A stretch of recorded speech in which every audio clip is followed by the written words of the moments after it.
Hello, this is your boy Miguel from the Mobile Mechanic 757. Just giving you, you know I get straight to the point, just giving you a mechanic tip. I've had these handy dandy jumper cables for quite some time.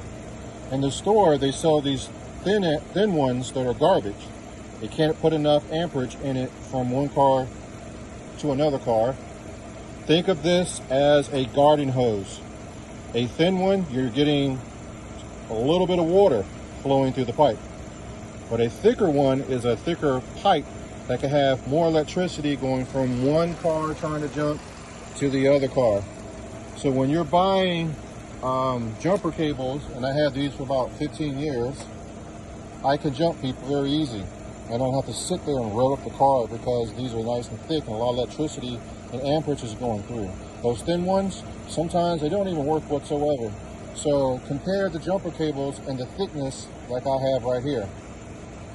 This is just a mechanic tip. If you like these videos, please like, subscribe, and share, and say positive things, positive comments, positive solutions. We all love to learn, and if there's anything that you want me to test out, you can send it to me. Everything will be in the description, and I will give you a shout out like I've been doing everybody else who's been sending me stuff to test. And if you have tools that you want to send, I'll use it right on the video, and I will give you a nice thank you. And I do appreciate every one of my subscribers. Thank you.